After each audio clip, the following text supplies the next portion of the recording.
Hey everybody, it's James coming on somewhere in the neighborhood of 7 o'clock Eastern Time. I believe it is March the 9th, 2022 on the modern day Gregorian calendar. And why do I bring up the date? I bring up the date because time is important. And to a man of Yahweh such as myself, who is very interested in keeping Yahweh's holy days, Leviticus 23 right off the bat says these are the feasts of Yahweh, not the Jews, not the Israelites, but of Yahweh. So that's very important to me. And I have to say right off the bat, you're going to pick up on this probably as I go through this. I might as well just address it now. I'm very tired right now. But I know that if I don't talk about this, I won't be able to sleep tonight. That is how heavy my spirit is on this particular topic. And I might as well just go ahead and share what triggered me. A video came out. I follow a YouTube channel called Hanging on His Words. It's a gentleman named Ken Heidebrecht from Canada. Right off the bat, I like Ken. I respect him. I think he's a great teacher. I think he's very intelligent. And I count him as a brother in the faith. He put a video out basically making the case for keeping the Enoch Jubilees calendar. And I watched the video, and it just brought to my mind all of the problems that are faced with trying to keep the biblical calendar. To set this up, let me give a brief overview of my experience with Yahweh's calendar. And the lighting is poor right now. I apologize for that. When I first started keeping the Sabbath and the holy days of Yahweh back in 2005, I attended a local congregation, and we were doing what is called the Jewish calendar, or more technically the Hillel 2 calendar. This is the standard calendar that's used throughout Judaism. It's used in the synagogues. It's used by Messianic Jews. It's used by Hebrew roots people. It's used by the vast majority of the people who want to keep Yahweh's holy days in some capacity. Okay? And I did that for a couple years there, and then I moved out to Pennsylvania. When I moved out to Pennsylvania, I became aware of a different calendar that I had no idea existed. This was basically the Karaite calendar. And the Karaites, for those of you who don't know, are a sect of Jews who basically want to be more accurate to what the actual text says. And so the leading proponent, at least here in American circles, of Karaite Judaism is a man named Nehemiah Gordon. And he was brought to my attention through a Hebrew roots teacher named Michael Rood. You might have heard of his show, A Rude Awakening. And my wife and her family kept that calendar.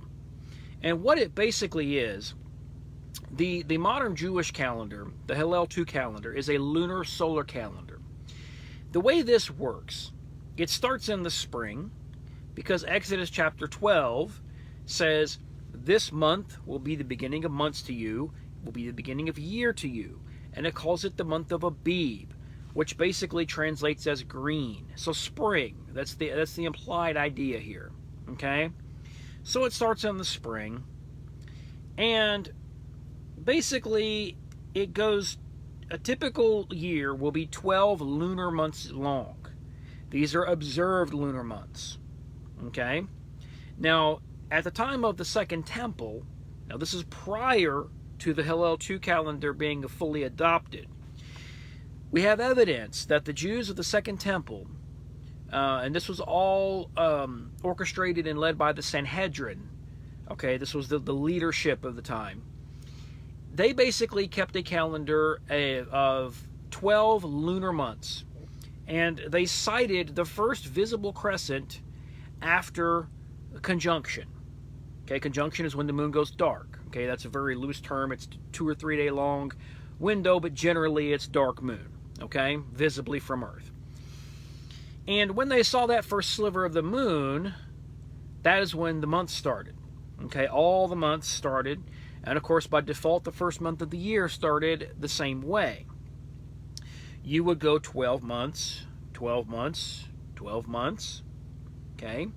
Now, because a lunar year is short of a solar year by approximately 10 days, okay, 12 lunar months are approximately 354 days, it varies, and a solar year is 365 days and change.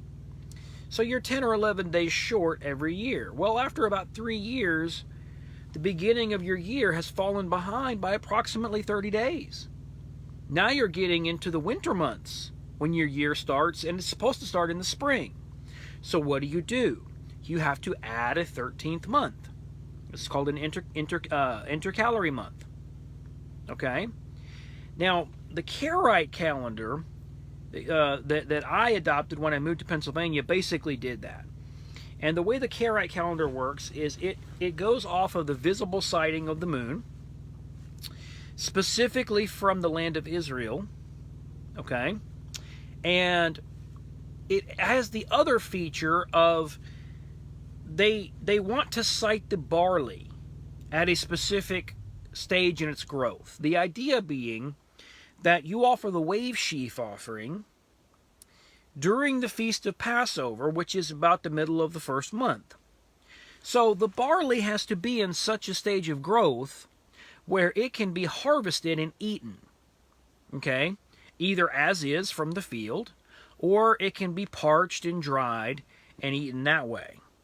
And then once that is offered at the temple, then the harvest can begin. Okay? Now, the calculated Jewish calendar, the Hillel 2 calendar, basically took that overall idea, except instead of waiting every year for visible signs in the barley crop and the sighted moon, it was pre-calculated. Because they figured out by then that the moon lines up with the sun. Okay, the solar and lunar cycles line up approximately every 18.6 years. So they round that up to 19 years, and the cycle repeats. They figured that out. And so they instituted a calculated calendar that did not rely on visual observations.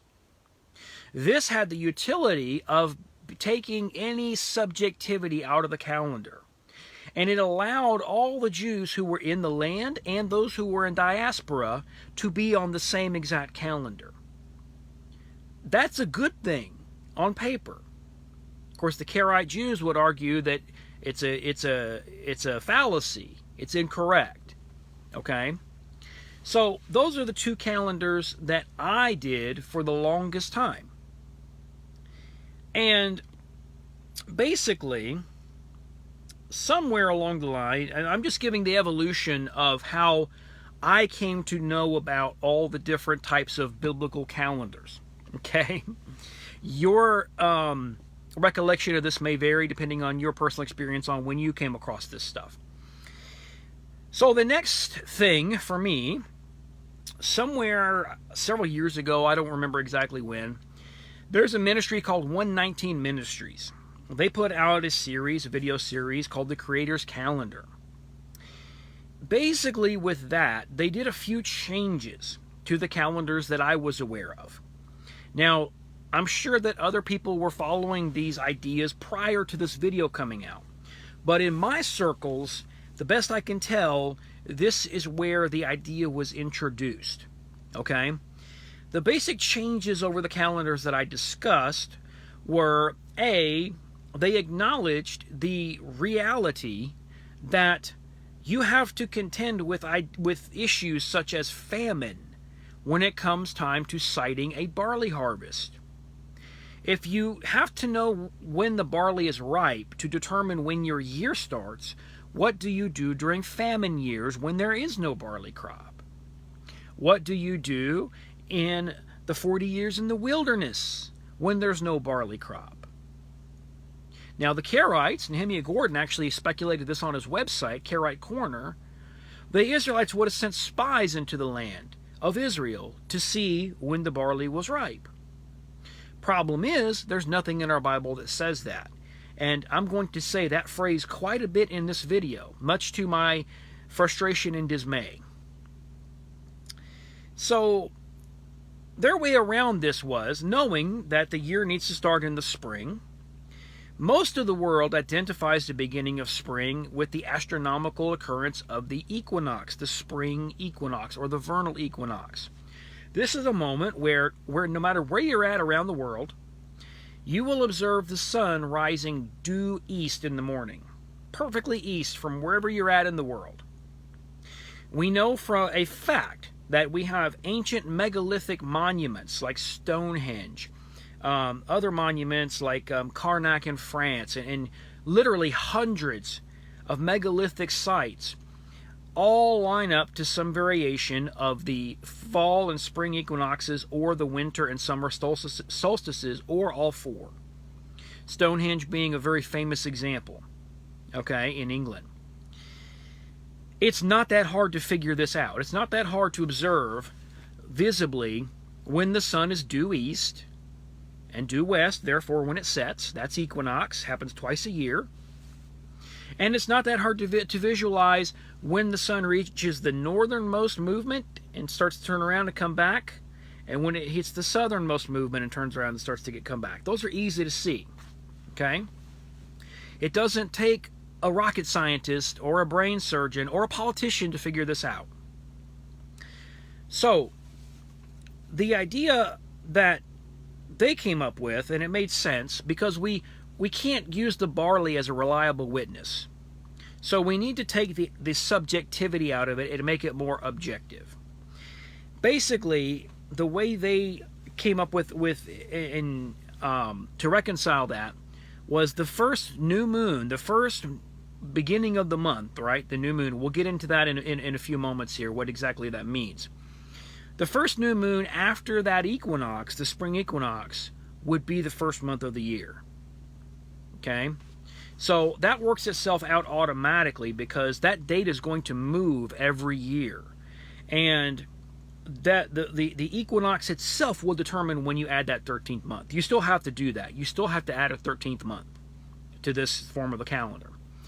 The other thing that they did is they decided that instead of going off of the first sighting of the crescent moon after conjunction, the waxing crescent moon, that they should go off of conjunction.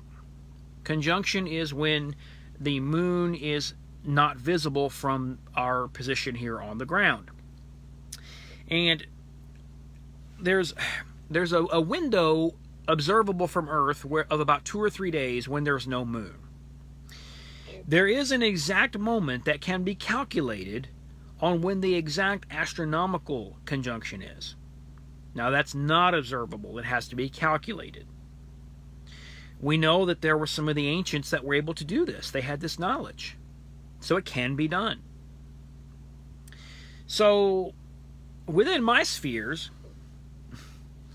when I first moved to Pennsylvania, pretty much everybody was keeping the holy days at the same time.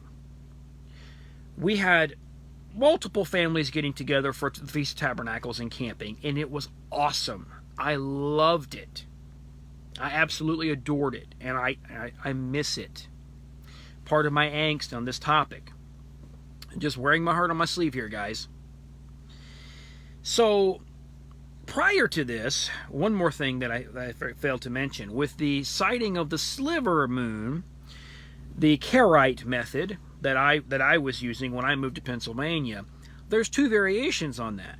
There's the variation of it can only be sighted from the land of Israel, and there's the variation of local sighting wherever you're at in the world. So basically, what would happen is, when I first moved here, we were going off of the Israel sighting. And the way we would know this was the internet. Big surprise, because I don't live in Israel. How else am I supposed to know? So we would check the internet, and people that lived in Israel would report that they saw that moon. So then we would start our year or our months, however we were doing. Now, after a while, I got to thinking, and I'm not the only one, but I got to thinking, what if we lose the internet? What if I lose connection to Israel and I have no idea when they're sighting the sliver of the moon over there? At that point, I'm going to have to look up in the sky and see myself from wherever I'm at. That makes a lot more sense, because then I'm not dependent on technology in the timing of when I keep Yahweh's holy days. So I made the decision, my wife agreed, we abandoned the sighting of the moon from Jerusalem and opted to do it from basically anywhere that was observed locally, okay, including ourselves. And so it did that for a while, okay, and so for that time, basically everybody in the local area was keeping the feasts at the same time, plus or minus a day, because there were some that were going off the sighting from Jerusalem, there were some that were going off the local sighting. And the way it works is you're probably going to see it from the North America prior to them seeing it in Jerusalem. And so, you know, if you were going off of Jerusalem, you were almost always a day later than everybody else. But even then, we were still in the same general time frame. Okay? We could still fellowship. Now, when we add conjunction into it, so now we have people doing the months at the sighting of the moon from Jerusalem. We have the sighting of the moon locally, and now we have conjunction. So depending on how this works out, it's usually 2 dates, because conjunction is sort of close. It can be close to how we sight it locally from this hemisphere, but it can be off too. So now you have a window that can be about 3 days difference. So within our local sphere here, we could have families starting the holy days on 3 different days. And you can see that as this progresses, it gets harder and harder to fellowship together. So we had that. That was the 119 Ministries calendar that came out. Then, after that, at some point, okay, so I made the decision a few years, 4 or 5 years ago maybe, to go with the idea of let's just wait for the new moon after the equinox. That way we take the barley out of it, because it seems like every year there were multiple people going over to Israel to inspect the barley, and there were multiple conclusions. And so we had one year where I had 2 people that I trusted over observing the barley, and they came back with 2 different reports. And so I had to pick which one of these is right. It throws you off a whole month if you have to wait. It ought not to be so. So I decided to take that out of it, because in your Bible, there's nothing that says to do that. People say there is, but there's nothing that says that. You have to make assumptions. You have to make assumptions about what Abib means, the month of Abib. You have to make assumptions about the wave sheaf offering that aren't in your Bible. It doesn't ever say that the wave sheaf offering has to be during Passover. Or not Passover, but the Feast of Unleavened Bread. It never says that. It never says anything about offering parched grain for the wave sheaf offering. It's a wave sheaf offering. The very name sheaf implies that it's not parched grain. Parched grain is usually carried in bowls or some type of other vessel. So there are inconsistencies there. Okay? Let's be real about this. That calendar is not spelled out in the Bible. And neither is new moon being sighted by the sliver. That's never spelled out. It's never spelled out if it's sighted by the sliver in Israel or locally. There's nothing in our Bibles that say that. We assume. There's nothing in our Bibles that say to use conjunction. Specifically, we have to make assumptions. And I realize that as I go through this, everybody I know that believes in keeping Yahweh's holy days, I have the potential to ruffle that person's feathers. And that's not my intention here. My intention here is to lay this all out logically. Let's think about this. What are we doing? Okay? So I made the decision to go off of the first new moon after the spring equinox and go off for each month, go off the sighted moon locally. Okay? I made that decision a few years ago. Maybe 3, 4, 5, I forget exactly by now how long ago it was. Well, right off the bat, I ran into a problem. The first year I decided to do this. The new moon, rather than being like a day or two or maybe a week or whatever after conjunction, was the day before, or not conjunction, equinox, was like a day or two before. So that meant that if I was going to go by my own decided way of doing the calendar, we were going to be a whole month later than everybody that year. And we didn't want to keep the feast alone. So I decided to go back on that, at least that year, and keep the feast with everybody else a month earlier than I would have. Okay? Some of you people know that process I went through, and others, you're finding out now. Then at some point, and now we're going to get into the Enoch calendar, the Enoch Jubilees calendar. The Enoch Jubilees calendar is nothing new. We've known about it ever since the Book of Enoch was discovered in Egypt, and that goes back into the 1800s when that was discovered and translated. We've known about Jubilees. I forget when they found Jubilees, a while back. They found copies of this stuff in the Dead Sea Scrolls in Qumran in 1947, I think, 47, 48.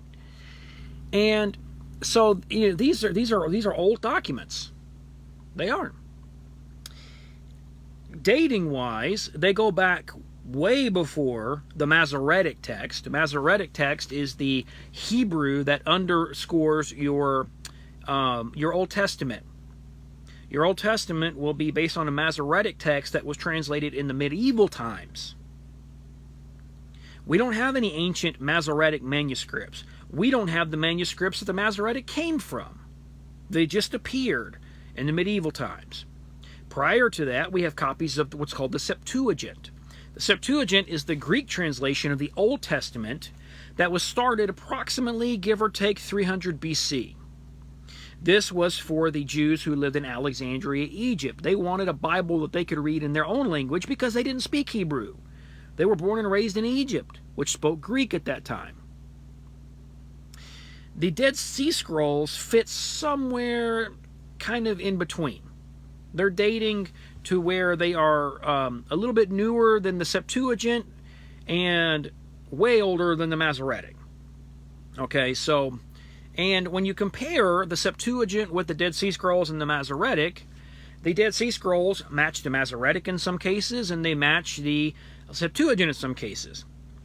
And assuming that these documents are all related in some way distantly, it implies that there was a document way back that they all kind of came from, but then there were changes made down the road, either on purpose or by scribal error. We don't really know because we don't have those old documents. And that's the problem. We don't have any documentation of any of this written prior to the Septuagint. We don't have anything written during King David's time. We don't have anything written during Moses' time. The actual manuscripts that we have copies of, that we can touch, only go back about 300, 400 maximum BC. That's it. That's it. So, with Enoch, let's get into Enoch. Enoch has a calendar. And if you're not familiar with the book of Enoch, it was found in a Coptic church in Egypt sometime in the 1800s. Was translated. Now, this is First Enoch. There are 3 versions of Enoch. The first one is the one that's the oldest, claims to have been written by Enoch, who was the 7th from Adam. And it was quoted several times in the New Testament, verbatim. And so that gives a sense of validity. Second and Third Enoch are magical, mystical books that were written quite a bit later in the post-Christian era. Now, Enoch has a calendar that is 364 days long exactly. And the way this calendar works is it's divided into seasons, basically. So your spring season will have a 30-day month, a 30-day month, and then a 31-day month, basically. The way it describes it technically, it would be like 30, 30, 30 plus 1. 30, 30, 30 plus 1. 30, 30, 30 plus 1. Okay? So basically what you're looking at is 12 months of 30 days, which gives you 360 days, and then one intercalary day, or intercalary day, depending on how you choose to pronounce it, in between each of those groupings. And those days would fall on the transitions of the seasons. So like on the equinoxes and the solstices. And when I first came across this calendar, it had a lot of appeal to me. This was several years ago. And the Book of Jubilees has an identical calendar. It's very appealing because it takes all of the subjectivity out of it, in theory. Because with this calendar, you're just counting. It's beautiful. 364 days is evenly divided by 7, 52 times. 52 Sabbaths every year. That's great. Your holy days end up symmetrically in the same spot every month. It's beautiful. I love it for that regard. The problem is that the Enoch calendar, I'm pretty sure it says it in both Enoch and Jubilees. It says it specifically that it brings in the year 364 days every year, no more, no less. Now, why is this a problem? This is a problem because an actual solar year is 365 days and change, which means that if you go by the straight Enoch calendar, 364 days every year, so like 364 plus 364 plus 364 plus 364, the beginning of your year is going to fall back a day relative to the sun every single year. So the beginning of your year is going to drift back slowly, slowly, slowly. In 7 years, it's going to start 7 days earlier. In 30 years, it's going to start 30 days earlier, a whole month. So this has the same problem as the conventional Jewish calendar. You have to find a way to add that time back in to keep it synced up with the actual solar year. Otherwise, it's going to drift out of the seasons. The Muslims run into this same problem because they keep a straight lunar calendar. They don't use the sun at all. They go 12 lunar months every year. So Ramadan for them drifts back. You notice this after a while in the news if you pay attention because they announce Ramadan on the news. Okay, usually the president will have a big, dinner or something at the White House. It's a month earlier every year, because they'd never add that extra month to keep it timed up with the seasons. It will drift back. In 12 years, it'll be right back to where it started. That's the nature of that. And Enoch will do the same thing in its own way if you don't add time to it. The problem is, just like in our Bibles, our canonized scripture, there is no method in the text to add that time. It says 364 days, no more, no less. Paraphrasing. So if it's no more, no less, in theory, we only have two ways to deal with that. A is you cannot add intercalary days at the end of the year to sync it back up with the sun. Or B, you can, you just don't count those as part of the year.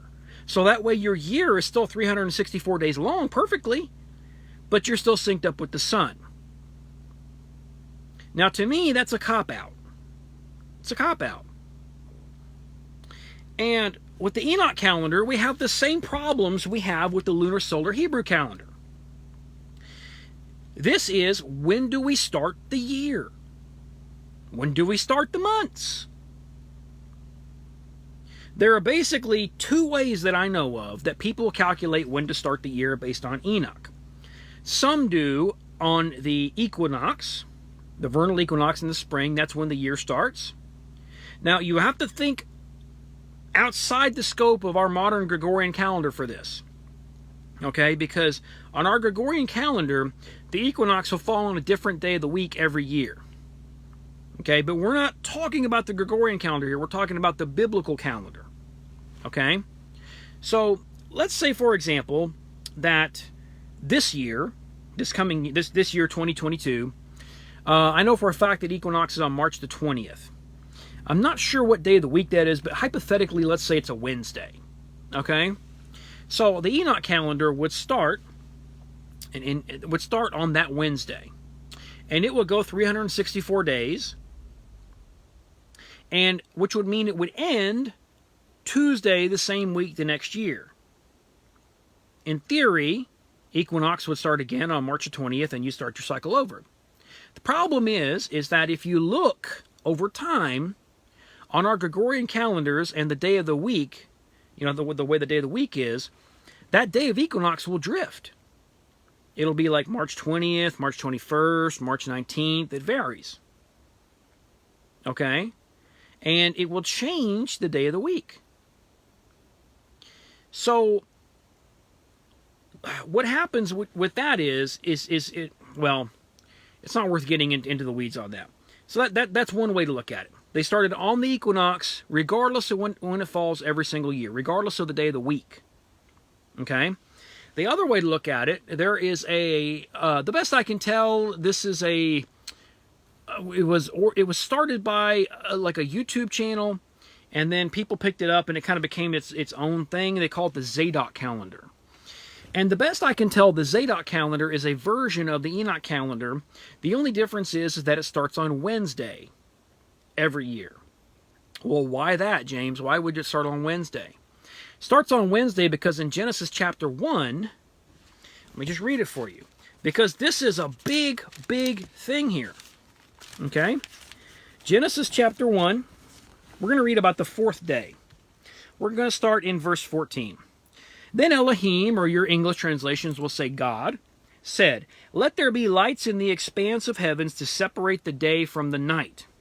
And let them be for signs, and for seasons, and for days, and for years. And let them be for lights in the expanse of the heavens to give light on the earth." And it was so. Yahweh, or Elohim, made the two great lights, the greater light to govern the day, the lesser light to govern the night. He made the stars also.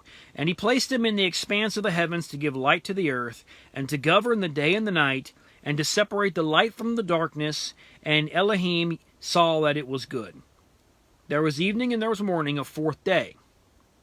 So, since it plainly says that these two great lights, the greater light and the lesser light, are for seasons, for days, and for years, plainly says it, this is what we should base our calendar off of.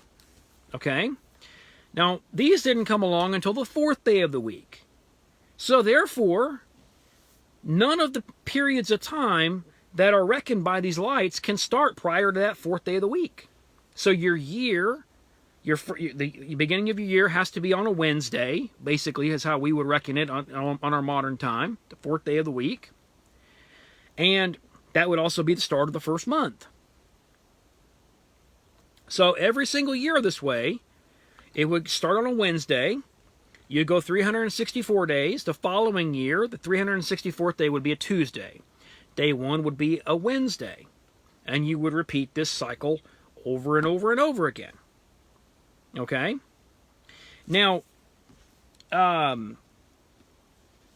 we have the problem here of there's no way, like I said, to fix this and line it up with a true solar year, so it will drift. Now, there are some people who take care of that by just go ahead and sneak that 365th day in. Okay, every year. So you end up, they say they're keeping a 364-day calendar, but really they're stretching it out to 365 because they know it won't work. Okay? And you have other people who will just wait 7 years because you lose a day every year. They'll just add a week on. every 7 years, which is nice because that's every 7 years. That's the year of release in our Bibles. That's a legitimate time frame. Okay, so that's, on paper, yeah, I like that, the way that works. But the problem is, there's nothing in the Enoch calendar or the Jubilee calendar that says to do that. We run into the same problem that we run into the Hebrew lunar solar calendar. There's not enough information. All of these calendars, no matter who came up with them, no matter who teaches them, no matter how nice of a diagram you can make, none of these calendars that we are using to reckon the feasts of Yahweh have 100% bulletproof textual evidence for their reckoning. Not a single one. Not a single one. I wish the Enoch calendar was true. Like I said earlier, it would make things so much easier. But if there's not a method in the text that tells how to reconcile the 364 days versus the 365 and a quarter that we actually observe, then we're right back at square one. We can't just assume this is the accurate calendar that God gave to Moses, or he gave to Enoch, or he gave to whoever, if it doesn't work. And I think for a lot of people, and I don't want to presume to speak for Ken, and like I said, I have the utmost respect for Ken, so he'll probably never see this, but I just want him to know, if he does, this is not meant to be an attack. Okay? This is just meant to illustrate the problem. In order to accept the Enoch calendar or to accept the Jubilees calendar, you have to believe that those texts are inspired. Right? You have to believe that the texts are true. Otherwise, why bother? Now, with Jubilees, I personally have done my due diligence on it over the years, and I don't think it's inspired. Some people do. I don't. With Enoch, you can't get around that it was quoted multiple times in the New Testament. Big chunks of it were quoted in 2 Peter and Jude. The Messiah himself quoted it. Okay, so you can't get around that. But with the book of Enoch, it's so huge. It's a massive piece of text. Most scholars think that it was written by several different people claiming to be Enoch. Okay? And what do they base that on? They base it on differences in vocabulary between sections, differences in writing style, things of this nature. Okay, that's called textual criticism. And it's a legitimate study. All right? There's nothing wrong with that.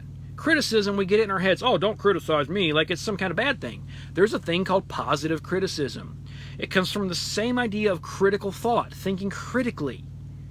You are analyzing the evidence, okay? And that can work, positively or negatively, all right? So, I'm open to the idea that the parts of the book of Enoch that were quoted in the New Testament may be inspired. But I'm also open to the idea that the non-quoted sections maybe weren't. Maybe they were added on later and attributed to Enoch, like a pseudepigrapha. And then somebody compiled and editorialized the whole thing at some point and put it all together, said, Enoch wrote this. I'm open to that. Now, not being present for it, I can't prove it or disprove it. And I'd be lying if I said I could. But the evidence, is not solid enough for me to say that just because that calendar is in the book of Enoch, I should accept it. That's an assumption I'm not willing to make. So, what are we left with here? If you are not interested in keeping Yahweh's holy days, if you are interested in keeping Easter, Christmas, things like this, then all this conversation is irrelevant to you.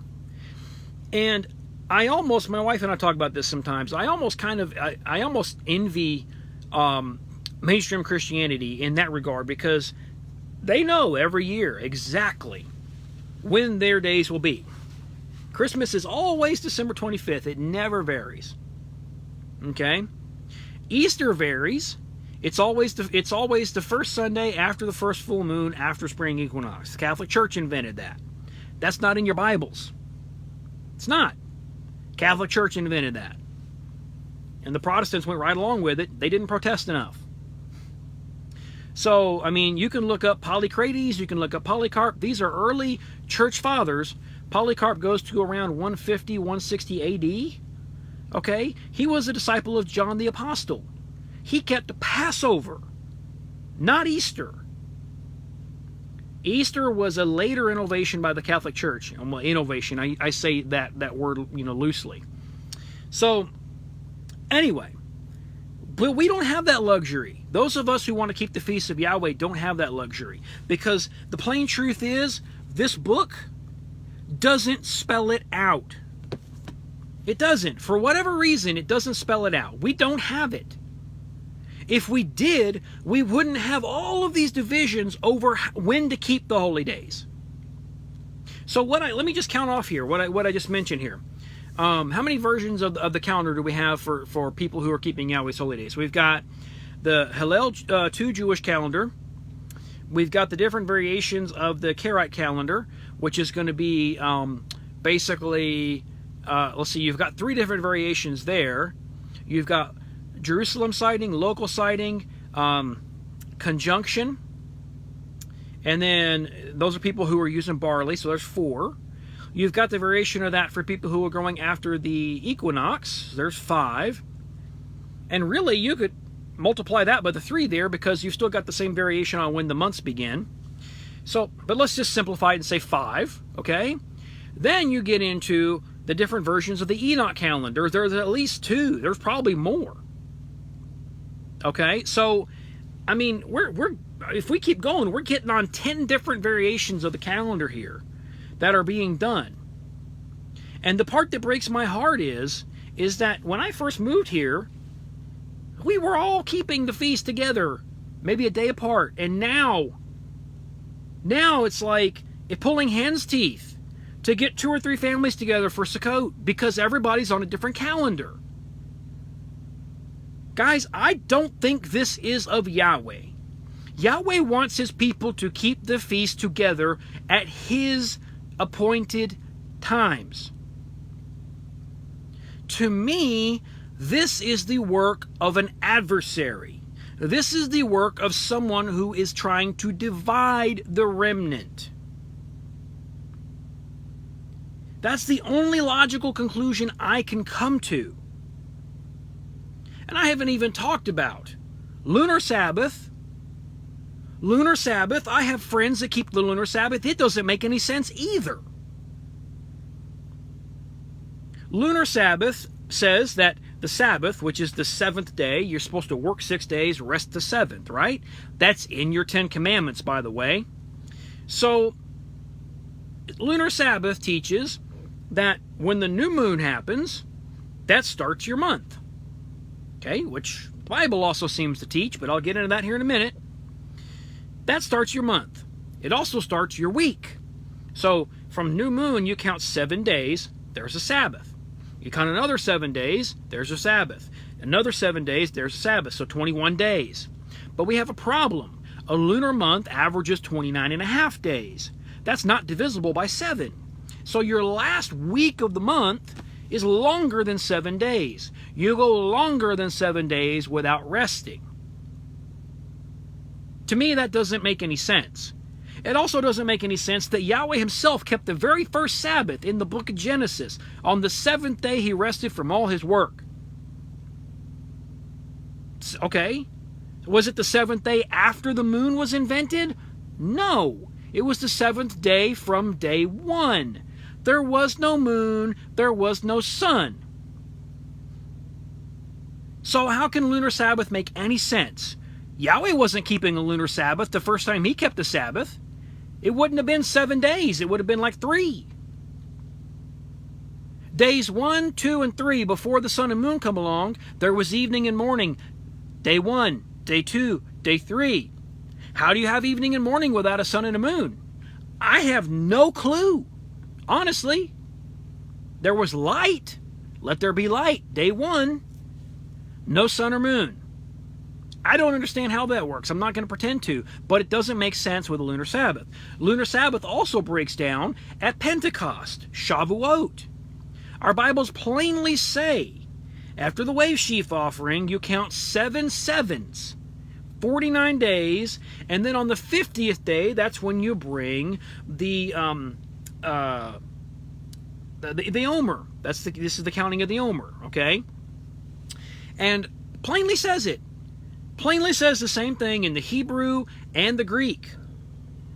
That doesn't work with a lunar Sabbath because you can't go 7 consecutive sevens, which you would have to get 49, because lunar Sabbaths add extra days at the end of every month. The math doesn't work. You can't go 49 plus 1 and keep lunar Sabbath. So the only way that they can get around that is they do the 7 sevens, the 7 Sabbaths, 7 weeks, 49 days, and then they add 50 days to that. And then they do Pentecost. But that's not what it says. I've read over it and over it and over it because people have put up papers saying that that's plainly in the... It's not. It's not. The lunar Sabbath makes no sense. It doesn't. It has the same positive attributes of the Enoch calendar in the sense that every month, where there are holy days, they line up symmetrically. They're on the same days of the week every year. Or every month, I should say. It's every year on the Enoch calendar. It can fluctuate. And if you're going to keep a lunar Sabbath, I've never known anyone, because the lunar Sabbath means that the Sabbath is on a different day of the week every month relative to the Gregorian calendar. I've never known anyone who kept the lunar Sabbath who wasn't self-employed or worked for someone who was self-employed who kept the lunar Sabbath. Why? It's hard enough. It's hard enough to get employers to realize I need Saturdays off. Period. I need to be home by sunset on Friday nights. Period. It's hard enough to get that through their heads. But then you want to change that every month? It's virtually impossible. Now, some people will say, well, how badly do you want it? It just separates the remnant down even more, makes you even more separate, set apart, therefore holy in some respects. That's hard to argue with that logic. But at the same time, it's like, at some point, it gets to where it's a burden for most people. You know, in this world that we live in, this crazy mixed up world, that's extremely difficult for people to do unless they own their own businesses and can set their own hours. I can't do that. The only way I could possibly do that is if I took out a massive loan, bought my own rig, and became an owner-operator. At 40 years old, that ain't happening. I don't have time to pay that off before I want to retire. That's out of the question. What are my options? You know? So my point with all this is that every year, seemingly, we get a new calendar. Somebody comes up with a new variation on the calendar and says, this is the one, guys. I have it figured out. This is the true calendar. Almost every single year at this point. So I want to take a minute and I want to discuss what we know 100% for sure.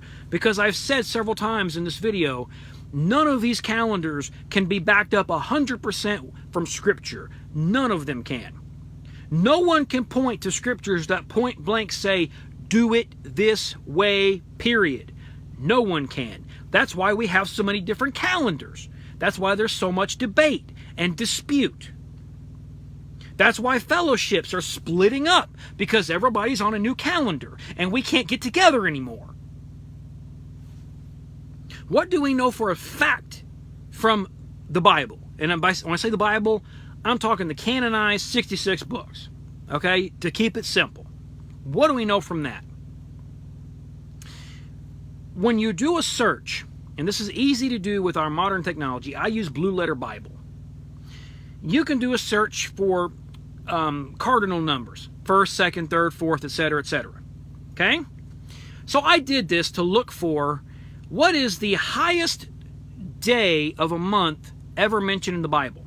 So like 12th day of the month, Passover is the 14th day of the month, Day of Atonement's the 10th day of the month, things like this. You can find all the way up to the 28th. You can't find anything mentioned on the 29th or the 30th day or the 31st day for the Enoch people of any month. Nothing is ever recorded in our Bibles of happening on those days. What does that tell us? It tells us that the months have to be at least 28 days long, but it doesn't put a cap on it. It doesn't say what the maximum is. Never, anywhere. There are spots where it's implied, but it never says it. What else do we know? How many months are in a year? It never mentions a 13th month anywhere. It's implied maybe in the book of Ezekiel, but it's not spelled out. And the intercalation method is never mentioned. We know from Revelation, where it talks about the tree of life in the New Jerusalem, it says that it has 12 crops, 12 different types of fruit, one for every month of the year. Well, that seems to be pretty conclusive that there are 12 months in a year. Doesn't say how long they are. 12 months in a year, minimum 28 days. That's really all we know. Now, here's something else. When we go back to Exodus chapter 12, okay? Keep in mind, Exodus chapter 12, Moses has up to this point pretty much spent his whole life in Pharaoh's court. He wasn't out living with the Hebrews. What does that tell us? The calendar that he functioned on for his whole life would have been the Egyptian calendar. So in Exodus chapter 12, when Yahweh comes to him and he says, let me just read it. Let's go to Exodus chapter 12. I'll read it. Think about this logically. Now Yahweh said to Moses and Aaron. Aaron would have been living with the Hebrews his entire life. Presumably, whatever calendar they were keeping, he would have been aware of. And living in Egypt, he would have also known the Egyptian calendar. He would have been in the same general spot that I am in. He's trying to run two calendars at the same time. The calendar that's in use by the world around him that he's a part of just by default. In his case, Egypt. In my case, America. And he may be trying to run a sacred calendar. Maybe he's trying to run a Hebrew calendar for whatever reason. We don't know, because they weren't keeping the feasts. They weren't keeping any of Yahweh's holy days in Egypt.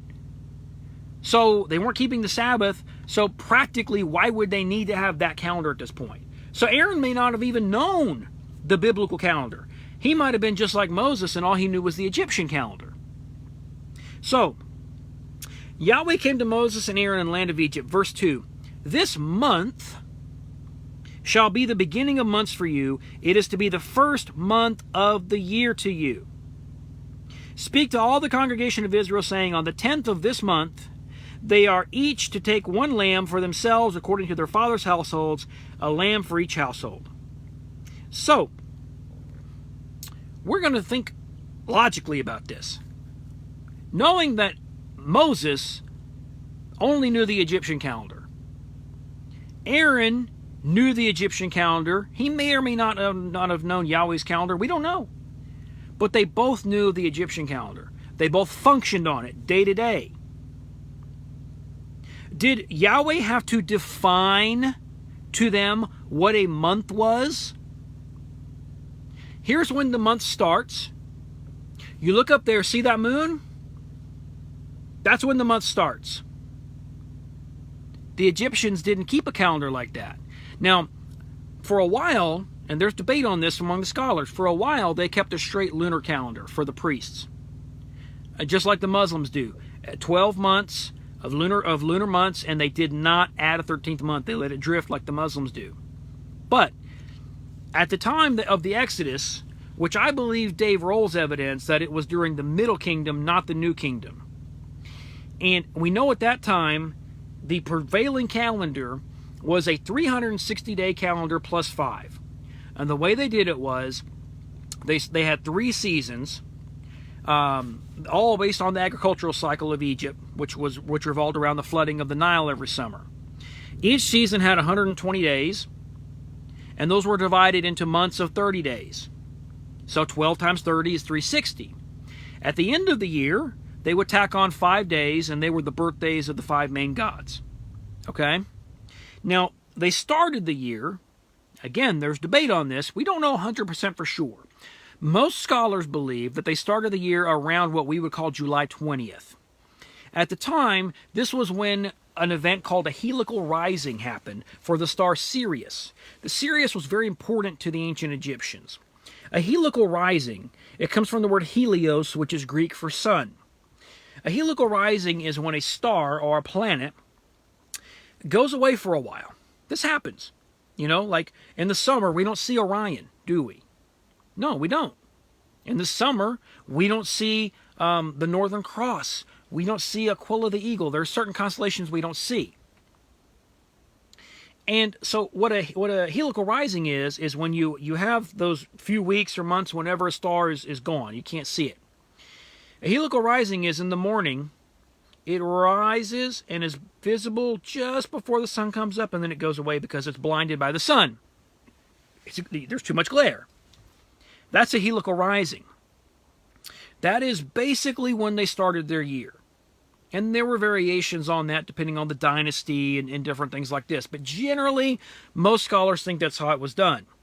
So from that day, they would count 360 days, all 30-day months, and then they would add 5. Okay? So, this begs the question. This month shall be the beginning of months to you. Moses is not told what a month is. He's not told when the month starts. He's not told how to reckon it. If we go by what we have in our Bibles that we have access to, it's implied and assumed that he already knew what a month was. So that begs the question, should we be looking more at the Egyptian calendar for our timekeeping? I'm going to say possibly yes. And people will freak out, but they're pagans. Time is time. Okay? Just because a group of people reckon time a certain way doesn't automatically mean that that reckoning of time is pagan. It's not. So anyway, so the next thing is, it'll be the first month of the year to you. Does Yahweh define a year to Moses? Does he have to educate him and say, okay, Moses, here's when the year starts, which he's doing here, but here's how long it is, here's how you reckon. No. All he's doing here with Moses is saying, basically, Moses, you know what a year is, you know what a month is. Prior to this, that you had a certain way of calculating a year in months. We're going to back up the beginning of the year to this month, which would have been in the spring, not in the summer. So he's backing up the year 3 or 4 months to the spring. There's nothing in the text that says the definition of a year is changing. There's nothing in the text that says that the definition of a month is changing, just when the year starts relative to what they had known prior. Let's be real. That's the only thing we can deduce from this text without reading into it. That's it.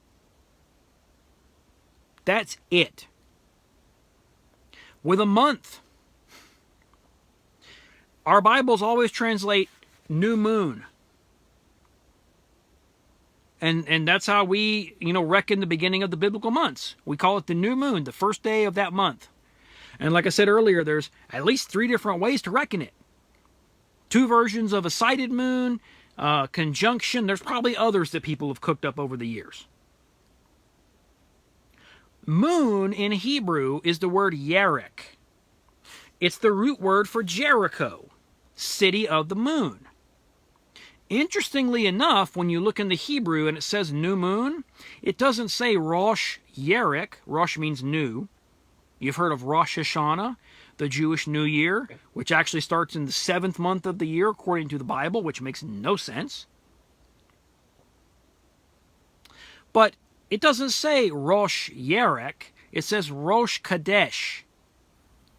Which that word Kadesh, depending on who you talk to, again, there's different variations, has some idea of renewal or rebuilding. And people will tie this to the moon. They'll say, well, it's the first sliver of the moon because that's when the moon is being rebuilt or renewed. In some contexts, the root word for Kadesh has the visual of like a shiny sword. And so people will say, oh, well, see, that first sliver of the new moon looks like a sword. Which, you can go there. But what are we doing when we do that? We're making assumptions. The phrase Rosh Kodesh doesn't tell us what is being rebuilt. It doesn't tell us what is being renewed. We're assuming it's the moon, but it doesn't say that. It would have been much more simple to say Rosh Yerek. There would have been no dispute. But that's not the term that's ever used. It's the beginning of the renewal, the beginning of the rebuilding. What is being rebuilt? It doesn't say.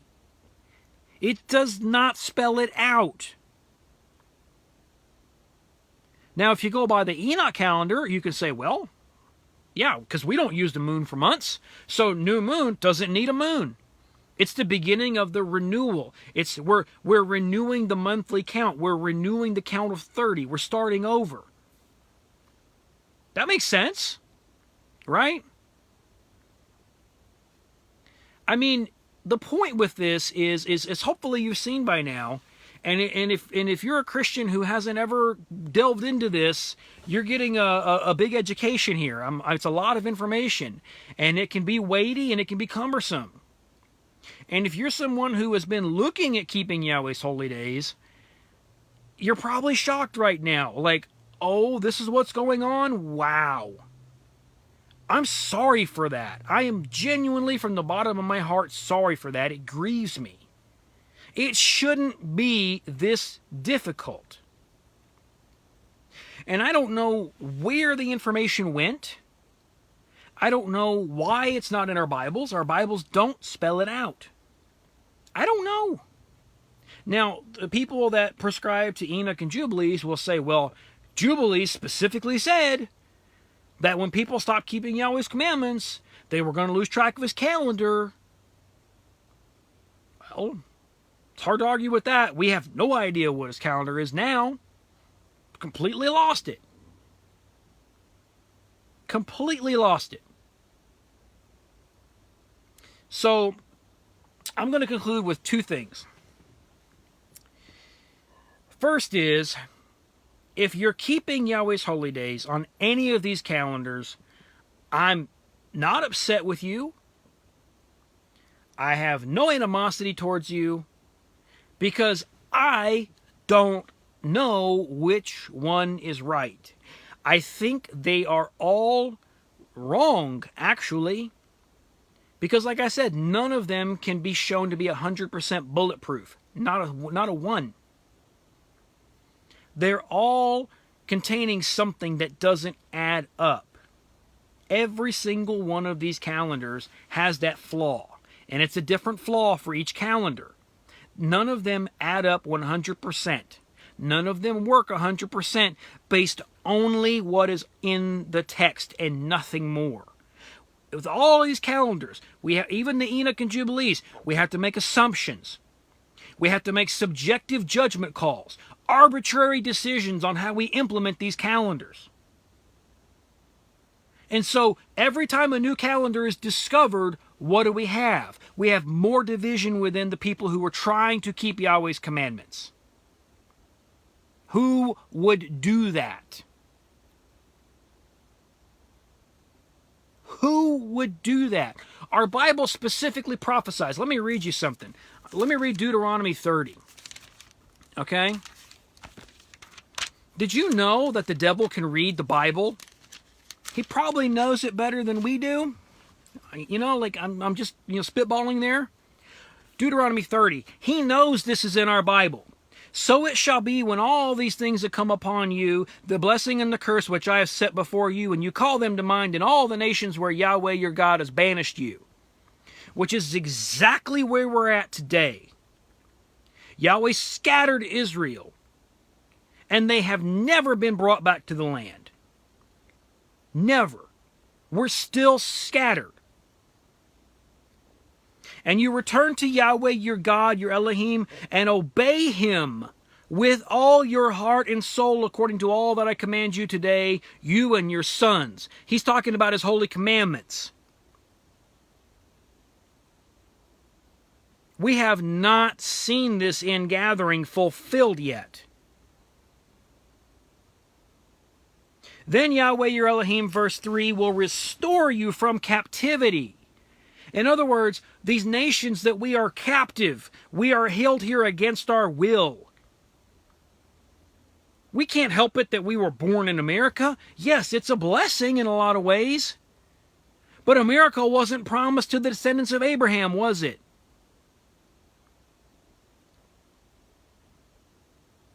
Yahweh your Elohim will restore you from captivity and have compassion on you, and will gather you again from all the peoples where Yahweh your God has scattered you. Has not happened yet. This is the gospel that I preach.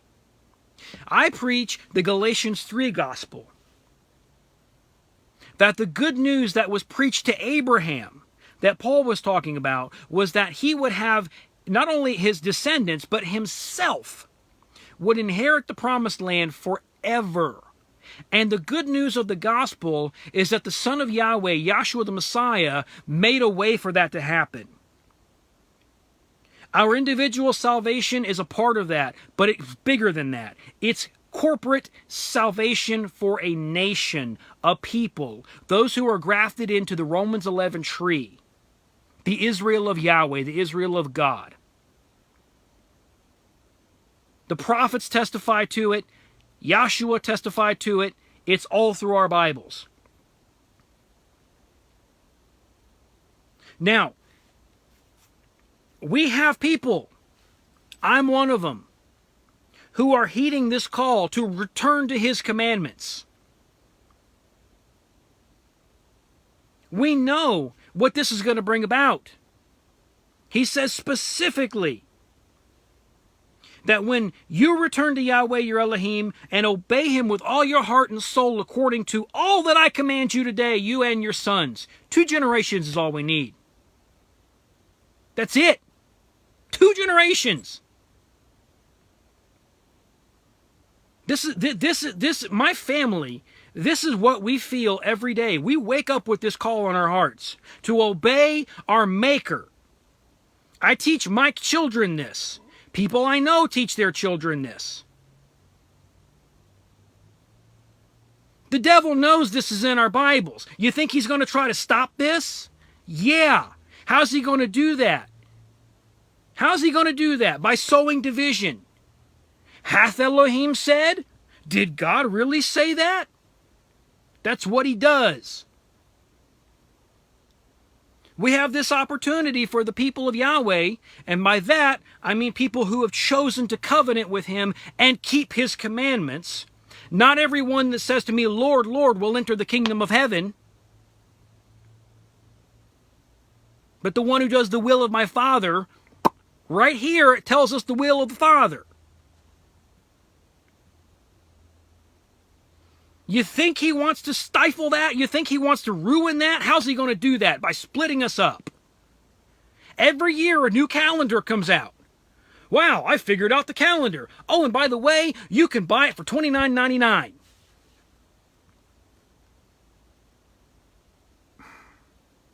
It ought not to be so. The people of Yahweh should be keeping the feast every single year in the same place at the same time. And we can't because of this. Guys, I'm so sick of it.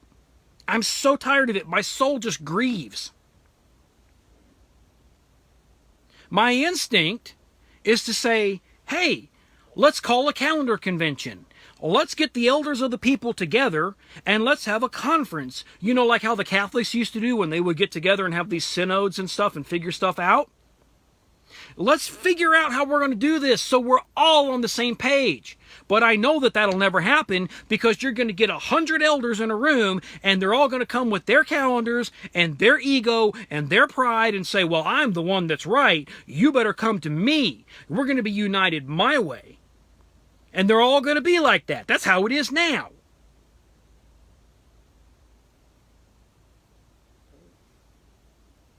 This is where we're at, guys. It's dumb.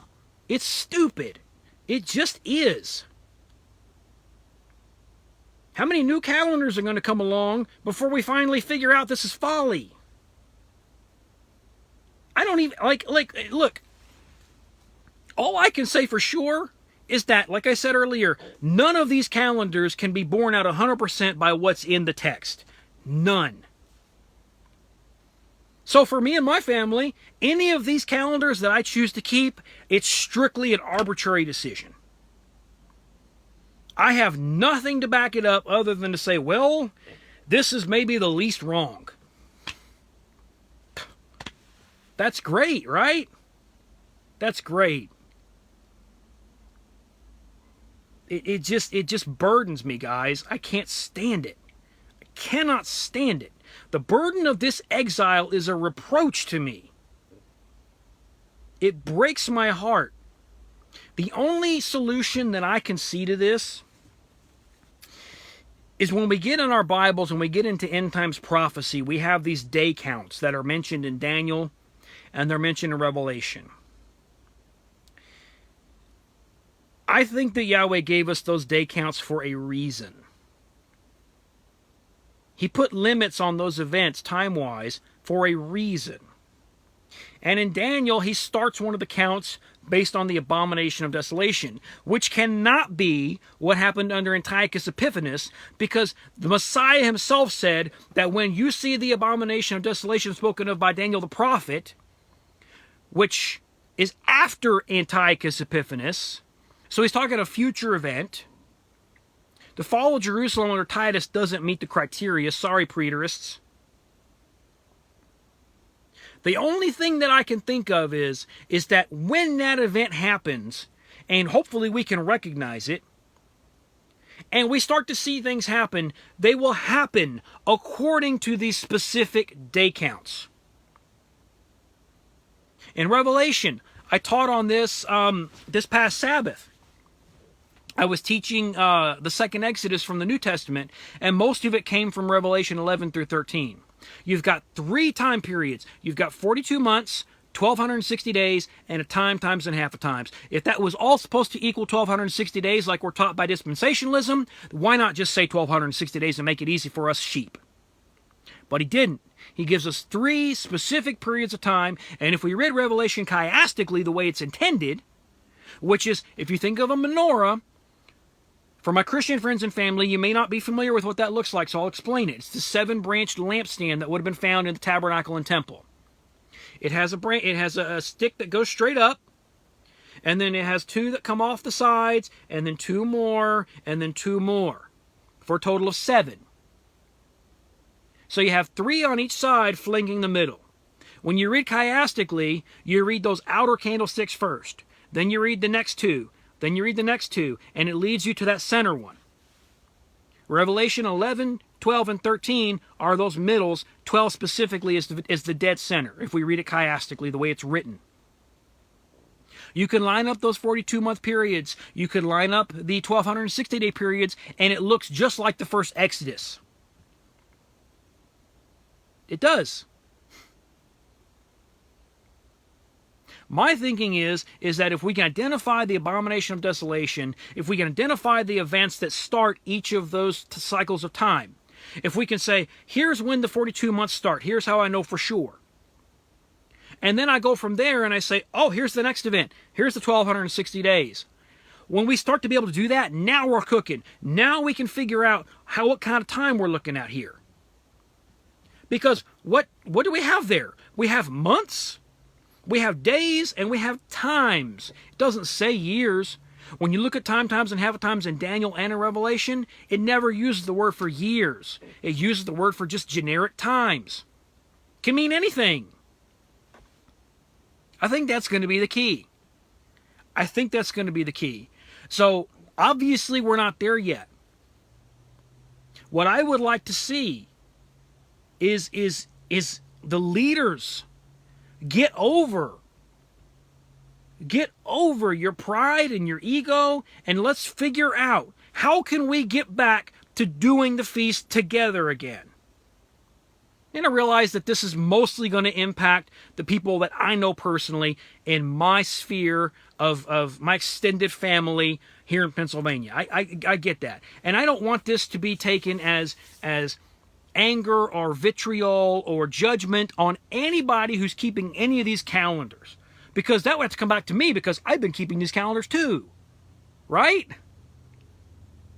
I'm angry at the situation. Furious at the situation.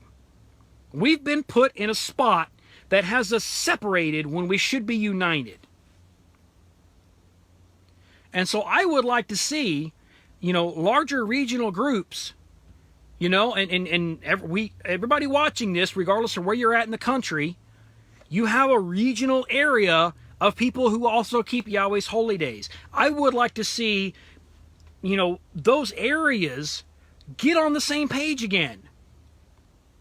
For me personally, if it means going to the Jewish calendar, the Hillel 2 calendar, even though I don't think it's 100% accurate, none of the rest of them are, just pick one, right? Either way, if we can all get back on the same page, where we can get back to having 10, 12, 20 families at the feast again, like it's intended, I think we need to do that. But the question is, are the congregational leaders, are the leaders of households going to be willing to lay aside their pride and their egos to come to some kind of a consensus? And the only way I can see that happening is if people can admit that their preferred calendar system is not bulletproof. It has flaws. It does not work 100% without adding information to it that's not found in the inspired text. If we can all accept that, then maybe we can make it work. But if we're going to be dogmatic and hold to, well, yeah, my calendar, I have it figured out. There's a group, I won't name them, there's a group, an actual congregation, that actually, I asked them on Facebook, because they strongly implied that if you didn't keep the feasts on the same day that they did, you didn't have salvation. They said, yeah, you don't have salvation. If you're even a day off from when we're keeping the feasts, sorry, bud. Really? Really? That's where we're at. That's where we're at. I'll leave it at that, guys. I know that there are going to be people out there that watch this that are going to obviously disagree with me. Hopefully you'll at least be open-minded. I say all the time, question your beliefs. Examine, why do you believe what you believe? Why do you believe your specific calendar is the right one? Can you prove it 100% from this without adding information into it and making assumptions? Can you? I would say no. Maybe you can. Maybe there's something that I don't see. Maybe you're more intelligent than I am. I don't know. But I suspect that a lot of people that watch this are just going to tune this out as, oh, this guy, he's fine, he's lost it. Or some people are probably going to reach out to me and try to say, but James, let me prove to you that this calendar is right. That's the problem. That's the problem. Anyway, I love you guys. These are always with love. I'm very worked up about this because, like I said, it grieves me. I'm trying in this video to be as calm and collected as I can. I know I probably failed in some regard because I do get pretty passionate about some things sometimes. But guys, this is big. Like if we can't even come together on Yahweh's holy days, what kind of a witness to the nations are we? Those are the people of Yahweh? What a bunch of wackos. Really, that's what we look like right now. We can't even agree on the weekly Sabbath. There was a time when everybody I knew kept the Sabbath every 7 days. But now with lunar Sabbath in the mix, you can't even guarantee that anymore. I just, it grieves me, guys. Anyway, good night, guys. I love y'all. I hope you guys have a rest of the week. I just said y'all, so for those not from the South, I love you guys, or I love yins. I hope you guys have an awesome rest of the week. As always, Yahweh bless.